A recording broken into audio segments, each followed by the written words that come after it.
Olá pessoal, estamos de volta aqui com o segundo podcast com o profissional da hotelaria, o gestor hoteleiro Daniel Nasser. Você que assistiu o primeiro gostou, ele falou que voltaria para poder dar sequência no raciocínio, no que diz respeito à questão do POP, Procedimento Operacional Padrão, que está sendo aplicado em toda a hotelaria. Mas antes de entrar, antes mesmo de fazer a introdução, nós vamos agradecer ao nosso principal patrocinador, que é a Rede Prime de Comunicação. Rede Prime de Comunicação, ela que se especializou em podcast, em entrevistas, em lives, em transmissão simultânea de vídeo, seja via Zoom, seja ao vivo, enfim. A Rede Prime de Comunicação, ela veio para revolucionar o que há de melhor em transmissões aqui em Belo Horizonte. Ó, você que quer fazer um podcast igual a esse, você que quer ter gravações dentro do seu hotel, fazer vídeos, não deixe de entrar em contato com a Rede Prime de Comunicação através do Instagram que está aqui na tela, o Instagram da Rede Prime BH. Então nós já agradecemos a Escola Prime de Hotelaria, agradece aí a todos e vamos dar sequência ao nosso bate-papo. Queria pedir ao Rogério para abrir a tela aqui no nosso amigo Daniel. Para vocês que perderam a introdução, quem é o Daniel Nasser? Dá uma olhada lá no primeiro podcast, onde ele fez a introdução, né? Que é formação, tem várias formações, é natural de Viçosa, com passagem por vários estados, né, Daniel? Inclusive, passou esses últimos 6 anos lá no Rio de Janeiro e retornou para Belo Horizonte e foi o escolhido aqui da Escola Prime de Hotelaria para poder falar um pouco para a gente sobre esse novo procedimento que nós estamos utilizando aí, esse novo procedimento que está sendo adotado por todos os hoteleiros, que é o POP, Procedimento Operacional Padrão. Nesse segundo bate-papo, Daniel, dá um valor para a galera lá, todos. Né? Diz que voltaria, estou aqui de volta. Beleza. E olha só, então eu vou entrar direto nesse bate-papo nosso, que nós abordamos vários temas no nosso último podcast. Nós falamos sobre, fizemos a introdução, falamos do objetivo, né, por qual objetivo foi lançado esse POP. Falamos sobre o selo do turismo, que é muito importante, mas muitas das vezes eles não são seguidos. A pessoa só vai lá, entra, imprime e não é seguida. Inclusive, posso deixar posso falar vou falar, não é besteira não vou ser culpado por isso, tá? Beleza? Mas você me ajuda, me contribui com isso, Daniel. Eu acho que o Ministério do Turismo, ele liberou aquele selo, você vai lá, preenche. A única coisa que você faz é preencher os dados e você tá lá com o selo. Só que na verdade, sabe o que acontece? Os hotéis eles não passam por fiscalização.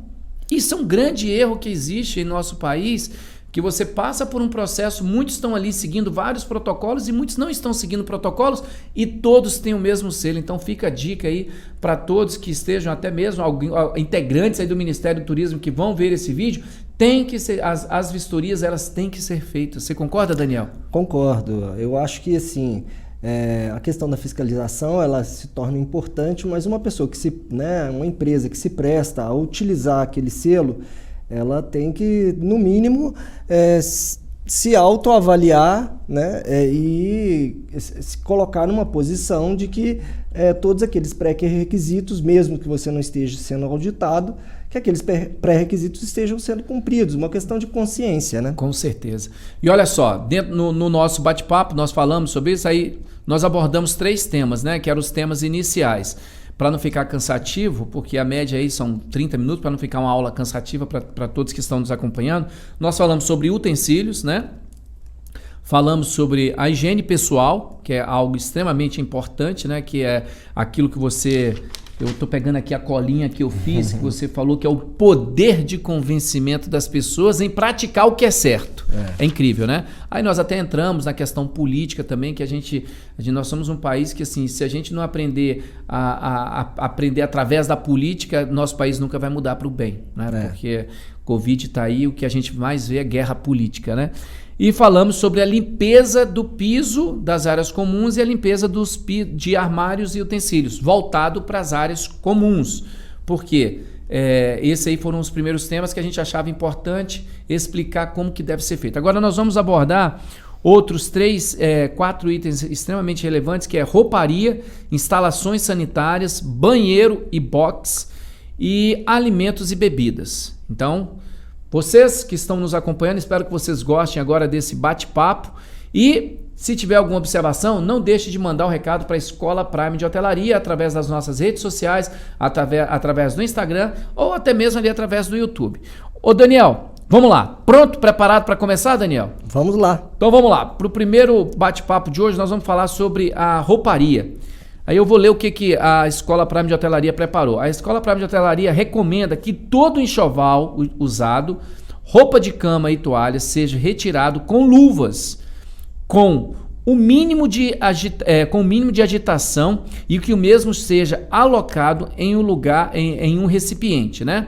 Saco ou plástico, ou seja, a orientação é que seja, quando você tirar, você não saia sacudindo, que é o que fazia antigamente, tirar com muito mais cuidado, até porque o vírus pode se propagar, caso você esteja ali atendendo uma pessoa que esteja contaminada. Então essas são as orientações, exclusivo para este fim, evitando assim a contaminação com o enxoval limpo. É muito importante a gente frisar isso aqui. Então a orientação da Escola Prime de Hotelaria é para quando você estiver fazendo isso, não contamine e acaba contaminando o próprio enxoval limpo, né? Você pode falar um pouco para a gente sobre essa questão da rouparia, como que tem sido esse manuseio, como que tem sido essa atenção, até mesmo o trabalho das camareiras, da governança, que tem sido assim... Tem sido um trabalho exaustivo ao longo desse último ano, né? Porque se a gente pegar um ano e um mês, né? A pandemia praticamente no Brasil, os hotéis eles começaram a sofrer desde o início de março de 2020. Então, nós somos há pouco mais de uma semana de 2021. Então, ao longo desse último ano, o departamento que eu vejo que mais teve que passar por adequações foram os departamentos de governança. Além da preocupação dos funcionários em estarem lidando diretamente com uma pessoa contaminada, ainda tem o pós-saída desse hóspede, como lidar com esse material. Você pode contribuir um pouco para a gente, para aquela turma, para todos que estão nos assistindo, Daniel? Então, Pablo, a gente segue no assunto do POP, né? O procedimento operacional padronizado, onde todo acontecimento que se tem ali, ele tem esse processo de entrada, processamento e saída. Então, vamos pensar na roupa de cama e na roupa de banho que acabou de chegar no hotel. Elas vêm ensacadas, que não são individualmente ensacadas, mas elas são armazenadas ali dentro daqueles sacos na rouparia. Na utilização, quem for utilizar, a camareira que vai usar isso, ela vai levar isso de forma correta até próximo ao apartamento, até próximo quarto que vai ser arrumado. E como o Pablo falou, precisa ser retirado das embalagens de forma correta e utilizado e colocado na cama, no banheiro de forma correta também. E é preciso ter bastante cuidado com relação à roupa de cama, porque um fio de cabelo que cai por ali, que deixa, não estou falando só de questão de vírus, da pandemia, do coronavírus. Estou falando também da imagem que aquele pode material vai ficar ali, né? Sim. Tem a parte de chegada do enxoval no apartamento, onde a gente diz que o apartamento vai ser vestido, né, com aquela roupa de cama, roupa de banho limpa, e também a parte da retirada, que o Pablo mesmo disse. Essa retirada da roupa suja, da troca da roupa, ela se torna também bastante importante. Precisa ter o saco de roupa suja, que não pode estar encostando em outras áreas do carrinho da camareira, onde ali aquele material só vai ser de novo manuseado no momento em que for embalado novamente para levar para a lavanderia. Então todo esse cuidado, né, daquilo que eu falei, do entrada, processamento e saída, desses processos são de extrema importância. Ou seja, você dividiu aí em 3 fases, né? Entrada, sim, processamento e saída, entendi. Para garantir que tanto as pessoas que estão manuseando aquela roupa, seja ela limpa, que vai ser utilizada e que precisa estar livre de contaminação, quanto para quem está retirando essas roupas, deixá-las de forma correta para que a lavanderia possa levar para para poder fazer a próxima lavagem. Perfeito, você falou aí agora lavanderia. Vamos lá, vamos para um ponto importante, sim. Mas antes, eu vou querer que você entre um pouco mais no detalhe voltado para o POP. Sim. Voltado para o POP, que eu falo, é voltado para esse processo do coronavírus, né? Nós estávamos conversando aqui no bastidores, antes de iniciarmos aqui, os processos que estão sendo utilizados hoje as orientações que foram passadas tanto para a lavanderia quanto para o hotel, bem como as orientações que são repassadas para as equipes, que pós identificado que o apartamento ele está com um hóspede, abre aspas, infectado, esse apartamento ou colaborador, ele não entra no apartamento para poder fazer a higienização, correto? Exato. Ele não entra, ele só vai entrar no apartamento para fazer a higienização pós saída desse hóspede, tá? Ou seja, quando ele sair do hotel, é sinal que ele já vai estar curado, beleza? O procedimento, de acordo com as informações que foi passada aqui por você, o procedimento até validado também pela Escola Prime, que está dentro do POP, esse apartamento, ele antes mesmo de ser limpo, Daniel, ele passa por o apartamento ele fica todo aberto, né, com as janelas abertas, 24 horas aberto, só no próximo dia que ele vai ser limpo. E quando ele é limpo, a roupa de cama que esse possível hóspede contaminado ficou com ela, ele é todo ensacado e ensacado individualmente, colocado num saco separado, passado para o departamento de governança. A lavanderia, pelo que eu vejo assim ao longo desse um ano, você vê que, eu vou citar um exemplo simples, Daniel. Eu tenho uma lavanderia que pega roupa para um hotel aqui em Belo Horizonte, toda semana você vê que esse rapaz está lá, um dia eu perguntei para ele: poxa, você está aqui toda semana, você nunca foi contaminado? Ele falou assim: não, nunca fui contaminado, graças a Deus. Ou seja, sinal que eles estão fazendo o serviço da forma correta. Você concorda? Agora, você acredita que o fato dele pegar essa roupa, ela sai toda preparada, né? A camareira vai lá, pega essa roupa, coloca ela ensacada de forma separada, depois entrega para a lavanderia. Esse processo dela pegar essa roupa e entregar ela na lavanderia, você acredita que ele tem que passar por algo a mais, ou esse é o processo mesmo a ser utilizado? A questão do hábito que a gente estava falando agora há pouco, quando a pessoa consegue atingir essa evolução em mudança, já é um grande avanço. Agora, também falamos aqui no outro podcast que quando a gente instaura um processo, um procedimento, sempre há o que melhorar, né? Eu não consigo visualizar dentro do cenário que você passou algo que poderia melhorar, mas certamente sempre há o que podemos melhorar, né? Perfeito, porque dentro desse processo eu vejo que muitos hotéis eles tiveram pouquíssimos casos de colaboradores do departamento de governança que foram contaminados, né? São poucos, assim, em se tratando de que a hotelaria ela faz parte dos serviços essenciais, né? E que você está ali diariamente tratando com pessoas que estão contaminadas, né? Pessoas estão indo para os apartamentos para poder cumprir aquela quarentena, muitas das vezes está contaminado, muitas das vezes não está, ou às vezes chega contaminado, etc. Você vê que poucos estão. Agora, eu acredito que o processo, ele faz todo sentido e ele está completamente aprovado, mas o que me causa assim, um pouco de dúvidas, o Daniel, dentro desse processo, desse procedimento de governança, e que às vezes a gente fica assim, sem saber como tratar essa situação, o colaborador da lavanderia. Olha só onde eu vou chegar e eu quero que você contribua, porque todos aqueles que estão nos assistindo, eles podem até compactuar desse mesmo pensamento. Por exemplo, aquele colaborador, você tem todo o cuidado e passa aquela roupa, você entrega aquela roupa na lavanderia. Aquela pessoa da lavanderia que vem buscar o seu material, ele passou por um outro hotel. Será que esse outro hotel ele teve o mesmo cuidado com todo esse processo de armazenamento dessa roupa, até que a roupa chegue e fique pronta ali para levar, do que esse hotel teve? Então, tá vendo aí o motivo pelo qual a fiscalização é importante? Sim. Então, esse processo, eu acho que a falha existe aí. não no hotel, mas sim às vezes no recebimento, dependendo de quem, porque uma pessoa ela nunca vem pegar roupa só no seu hotel, geralmente eles têm uma rota, né? Eles passam em vários hotéis. Será que isso está sendo cumprido nos outros empreendimentos também? Eu não sei se em todos os empreendimentos estão sendo cumpridos à risca, né? E também tem a questão... Mas você não acha que a lavanderia ela pode trazer, às vezes, vindo de... Se não está adotando com certeza. A política correta, ela vem ali e a pessoa conversa com o seu funcionário, às vezes existe algum descuido, tira a máscara, ali pode acontecer uma contaminação. Com certeza. Fica difícil garantir que todos estejam cumprindo a sua parte. Mas analisando essa situação desse funcionário que você disse assim, mas você nunca pegou Covid, né?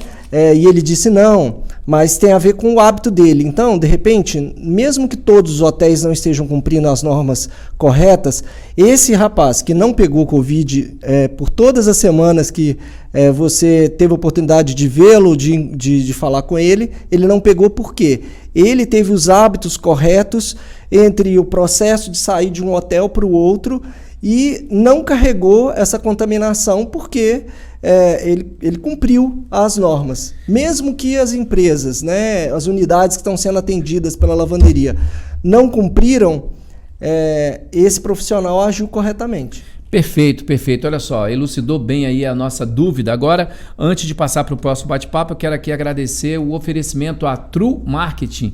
Tudo isso que você está vendo aqui, todas essas peças, todas essas artes, ela é feita pela True Marketing. É uma empresa que presta serviço aí de marketing e comunicação para toda escola Prime de hotelaria. Então você que precisa de uma arte, precisa fazer com que o seu marketing dê uma alavancada, não deixe de entrar em contato com a True Marketing. Ela é referendada pela Escola Prime de Hotelaria. Vamos lá, Daniel. Passando agora para o próximo ponto, nós vamos falar sobre as instalações sanitárias. Porque eu vou ler aqui o que a Escola Prime de Hotelaria elaborou como conteúdo do POP, né? Os sanitários devem ser limpos diariamente com desinfetantes do teto ao chão. Aí eu te pergunto, do teto ao chão. As pias, o teto geralmente é de gesso. Você vai molhar o teto? Né? Depois a gente vai questionar isso aqui. As pias e vasos sanitários também devem ser higienizados ao fim e ser passado um pano seco no ambiente com álcool gel. Isso é uma mudança que teve de hábito. Então, aqui já tem até uma mensagem aqui do pessoal que está nos assistindo, quando fala, é uma expressão utilizada de jogar água do teto ao chão. Lógico, a gente sabe que o teto é de gesso, são higienizadas todas as partes. Então, olha só, isso aqui já é algo novo que surgiu, porque antigamente você higienizava todo as instalações sanitárias, você não jogava o álcool em gel. Hoje, após todo esse processo, a orientação é que você passe álcool em gel, com buchas, escovas e esponjas, utilizando os vasos sanitários, pode ser utilizado apenas para fim de desinfecção após as devidas higienização. Ou seja, você vê que os ambientes, todos eles, naquele nosso primeiro bate-papo, você deixou aqui claro para a gente sobre novos hábitos. Minha pergunta em relação a isso aqui e a sua explicação lá para todos. Com esse novo procedimento de você, depois de higienizar, ainda ter que passar o álcool em gel, fazendo uso de todos os EPIs, o custo disso aumentou bastante, né? Agora, não tem para onde correr. Se correr o bicho pega, se ficar o bicho come, não é assim que fala? Então, como fazer com que esse colaborador ele atenda essa nova exigência e como administrar esse custo com a hotelaria trabalhando com índices tão baixos de ocupação? Pergunta difícil, hein? É bastante complicado, mas... Desafiador, né? Desafiador, mas é um desafio que eu entendo que depois de um ano, praticamente, um pouco mais do que um ano, que a hotelaria já vivenciou dentro desse cenário, eu acho que é algo já incorporado dentro das nossas vidas e que não tem para onde fugir, né? Então, assim, as alternativas que a gente tem, sob o ponto de vista de resultado da empresa, é trabalhar para que você mantenha o nível de ocupação já colocando, já considerando todas essas mudanças como algo como parte da vida da empresa, faz parte já do meu custo, eu não tenho como fugir daquilo ali. Isso já está realmente não tem como. Hoje você pega aí o custo de produtos de limpeza. Nós estávamos aqui discutindo com a turma da Escola Prime de Hotelaria, entrando um pouco nessa questão de custo, dentro disso que você falou. Nós avaliamos um mercado 2019, somente produtos de higiene, tá? Produtos de limpeza. E separando ali os itens, shampoo, condicionador, sabonete, né? Que são aquelas amenidades que são direcionadas para o cliente. Nós utilizamos um hotel, parceiro da Escola Prime de Hotelaria, como referência, e nós pegamos o mesmo valor. Esse hotel trabalhou com ocupação de 58%, esses são os dados, 58% de ocupação. O mesmo exercício de 2020, trabalhando a 26% de ocupação, ele teve 2,5 vezes o custo mais alto referente a produtos de limpeza. Ou seja, não tem para onde correr. E isso faz parte do seu custo. Eu acredito que todos os gestores já colocaram no seu orçamento, aumentaram bastante, porque é fato. Sim. Até os próprios produtos de limpeza, eles sofreram vários reajustes, né, Daniel? Sim. Então, você acredita que esse processo aqui de higienização das instalações sanitárias, do banheiro, box, etc., eles estão sendo feitos, os colaboradores, eles absorveram bem esse novo modelo de como lidar com esse ambiente? Eu acho que é um aprendizado contínuo, né? A mudança de hábito não se faz do dia para a noite, a gente está aí falando de coisa de 1 ano, mas é uma coisa que preciso continuamente, através de treinamento e através do convencimento, fazer com que a equipe esteja sempre atenta às necessidades de evolução sobre as questões de limpeza. Show de bola! E olha só, antes de passarmos aí para a nossa próxima pergunta, nós já temos 17 minutos e 44 segundos, é isso mesmo? Quanto? 22. Nós temos 22 minutos, ou seja, nós temos 8 minutos para poder finalizar aqui os 2 pontos extremamente importantes, mas antes eu quero agradecer aqui a um apoiador do nosso podcast da Escola Prime de Hotelaria, JVC Contabilidade, aos amigos Jefferson e Viviane, grande abraço para vocês, obrigado aí pelo apoio de sempre com a Escola Prime de Hotelaria. Em breve eles estarão aqui para falar sobre esse processo contábil também, que é muito importante e passou por várias mudanças agora nesse período de 2020. Olha só, Daniel, próximo item, alimentos e bebidas. Alimentos e bebidas, muitos achavam que a área de alimentos e bebidas ela seria uma das mais prejudicadas, e eu te falo que realmente foi uma das mais prejudicadas. Levando em consideração, sabe o quê? Que eu coloquei quando veio esse período de pandemia, março você estava ali começando a adaptação, abril você já começava a entender um pouco, chegou maio, as coisas começaram assim, a pandemia começou a piorar bastante, mas nós começamos a aprender a como lidar com a pandemia, maio, junho, julho e etc. E alimentos e bebidas, para mim, é uma das que mais sofreu, sabe por quê? Nem sempre o profissional de alimentos e bebidas que trabalha no seu hotel, ele segue as normas dos hoteleiros. Por quê? Porque os hotéis são terceirizados, os restaurantes dos hotéis, boa parte deles são terceirizados. Então o fator do restaurante ser terceirizado, ele não segue as mesmas normas, os mesmos procedimentos, o que é errado. Eu tenho para mim que mesmo o restaurante sendo terceirizado, ele tem que seguir as normas do hotel. Mas em função da legislação trabalhista, a gente tem aqui a Fabiana que está assistindo aqui o nosso podcast, depois ela pode trazer mais, ela vai trazer informações. Em se tratando dessa questão da legislação trabalhista, eu como gestor hoteleiro, eu não posso cobrar do colaborador que é do restaurante que é terceirizado. Então isso vira um ó do borogodó, né? O que atrapalha bastante. Eu falo que às vezes as regras trabalhistas elas são muito rigorosas, mas acaba penalizando o cliente, penalizando o bom gestor. Porque um gerente de hotel ele é muito bem preparado. Nem sempre uma pessoa que terceiriza um restaurante, ele tem a mesma, não confunda, mesmo preparo com a mesma qualificação. Ele pode ter o mesmo preparo, mas não tem a mesma qualificação. Você pega a boa parte dos gerentes hoteleiros, eles são formados, muitas das vezes tem uma formação, tem 2 formações, tem pós-graduação e etc. Tem muita gente que entra na terceirização de restaurante, eles só são empresários. Nada contra. Mas assim, são procedimentos completamente diferentes. E aqui eu acho que é um dos pontos chaves, Daniel, no processo de alimentos e bebidas. A Escola Prime aqui, ela recomenda que nesse momento de pandemia, o café da manhã seja servido no apartamento. Isso aconteceu durante todo o período. Agora, em pleno período de onda roxa, Belo Horizonte está trabalhando assim, né? Está sendo servido no apartamento.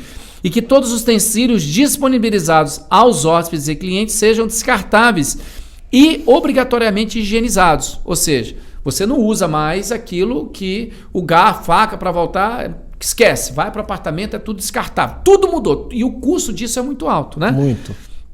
A equipe de alimentos e bebidas, as regras de higienização dos utensílios, pisos e equipamentos desse setor são as mesmas para as demais áreas, ou seja, isso aí não sofrer alterações. No dia a dia, devem ser equipamentos utilizados, devem ser higienizados pelo menos 2 vezes antes de colocar e etc, etc. Tudo utilizando álcool 70%, enfim. As áreas comuns do restaurante, elas passam pelo mesmo processo. Agora, você concorda, Daniel? Eu acho que nós temos aí 5 minutos para responder 2 perguntas. Depois eu acho que vai ter que ter a terceira aula, viu? Falando disso, abordando esse tema que eu falei aqui sobre a terceirização do restaurante, a não terceirização. Você concorda que alimentos e bebidas foram das áreas que mais sofreram e que ainda vão sofrer muito no que diz respeito a essa questão da pandemia? Acredito sim, Pablo, porque... É importante a sua contribuição, porque você está no dia a dia ali com o hóspede e com os funcionários, né? O setor de alimentos e bebidas na hotelaria eu considero o calcanhar de Aquiles, porque tudo que se tem de receita na recepção do hotel com diária pode ir pelo ralo em função do setor de alimentos e bebidas mal administrado. Por isso que muitos fazem essa terceirização. Eu gosto muito desse setor e assim, porque eu entendo que toda essa questão de padronização, quando ela é abrangida dentro do setor de A e B, você consegue ter uma administração muito melhor. É necessário a questão da padronização, tá? dos processos, seja de chegada dos materiais, dos insumos, mas uma coisa muito importante que está diretamente relacionado ao custo são as fichas técnicas dos produtos que são produzidos pelo restaurante, dos pratos. Então, assim, é uma coisa que às vezes muitos que estão à frente do restaurante não têm assim, uma ligação, às vezes não dão tanta importância a isso, mas o custo de um prato ele precisa estar muito bem encaixado nas fichas técnicas. Por entre outros motivos, ainda falando de padronização, se hoje eu tenho cozinheiro A ou cozinheiro B que vai produzir aquele prato, que vai produzir aquele alimento, ele sempre será produzido dentro de um padrão que o hotel está oferecendo. Então, assim, isso é de extrema importância para garantir não só que teremos um produto padronizado, mas teremos um produto com um custo dentro daquilo que o hotel, dentro daquilo que a empresa espera. Show de bola, Daniel. Daniel Nasser, olha só, bacana demais. Daqui a pouquinho, nós vamos para um intervalo. Eu vou finalizar essa aula, tá? Porque como nós falamos, quando o bate-papo é bom, rende, né? Rende, as coisas fluem, então não vai dar pra gente abordar, para não ter que ficar uma aula cansativa, um podcast cansativo. Eu vou encerrar com essa área de alimentos e bebidas, mas antes eu vou fazer um comentário dentro daquilo que você falou. Olha só, você que tem dúvida em relação a toda essa parte de terceirização, nós vamos deixar um recadinho aqui da Prime Hotels. Prime Hotels é uma empresa localizada aqui em Belo Horizonte que nos ajudou a Escola Prime de Hotelaria, ajudou a todos no que diz respeito à terceirização de serviço. Então, a Prime Hotels, você que quer ter mais informações sobre como terceirizar departamentos, o que é uma consultoria na área técnica, na área comercial, na área administrativa, na área comercial, na área de Revenue Management, não deixe de contatá-los através do Instagram, Prime Seus Hotelaria, Prime Seus Hotels. Então, não deixe de contactá-los, ok? Vamos lá, ô Daniel. Você falou sobre esse processo, mas você não abordou essa questão Eu quero que você seja, desse bate-papo é um bate-papo informal, claro, onde é importante você mostrar o quanto que é difícil às vezes você lidar com esse processo do terceirizado. Você já trabalhou com terceirizado? Sim, já. Já trabalhou com terceirizado. Porque a gente tem que mandar recado para a galera, para todos que estão nos assistindo, que se ele tiver um restaurante terceirizado ou um restaurante ou qualquer outra área, ele tem que cobrar. Porque uma hora a conta vai chegar, eles não vão correr atrás só do terceirizado, não. A imagem que vai ser prejudicada é a imagem do seu empreendimento. Então, você poderia contribuir para a gente assim, bem, de uma forma bem sintética, como que deve ser feito essa cobrança, porque isso é algo extremamente preocupante, né? Porque nem sempre os procedimentos são seguidos da mesma forma que são seguidos com uma empresa hoteleira quando faz a gestão ali. Sim, é importante já começar ali do começo com um contrato bem estabelecido com esse terceirizado, para lhe dar condições e poderes para poder fazer a cobrança, porque o hóspede lá no final, na ponta, ele que está usando o seu serviço de alimentos e bebidas, ele não entende essa separação, ele não vê essa separação, ele entende tudo como um serviço só. Então, esse é um primeiro ponto, e o outro ponto é o olhar do gestor no dia a dia. Né? Você, gestor, pode entrar nos ambientes de alimentos e bebidas, claro, devidamente paramentado, mas ver o que está sendo feito, mesmo que não seja, que você contratou um serviço externo, um terceiro para poder executar essa parte do seu serviço, você precisa acompanhar isso no seu dia a dia. Né? E pelo menos uma vez por mês pontuar quais são as coisas que você entende que precisam ser melhoradas no setor para aquele gestor ou para aquela empresa que está prestando esse serviço para você. Show de bola, Daniel Nasser. Olha só, nós vamos para um breve intervalo, voltaremos daqui a pouco com o terceiro podcast, onde nós vamos abordar aí temas importantes relacionados à manutenção, relacionado à entrega de mercadorias ao cliente, que é outro muito importante, fornecedor e recepção. Você vê, a gente não estava nem preparado, imaginávamos que ia ser um podcast só, acabou que se dividimos aí em 3 aulas. Então, não deixe de nos acompanhar através das nossas redes sociais, @Escola Prime de Hotelaria, através do nosso YouTube, através do nosso Instagram, aqui estão as informações. E você gostou? Não deixe de compartilhar os nossos vídeos e teremos muito mais informações para vocês. Voltaremos em breve com a terceira aula referente ao POP, Procedimento Operacional Padrão. Um abraço a todos.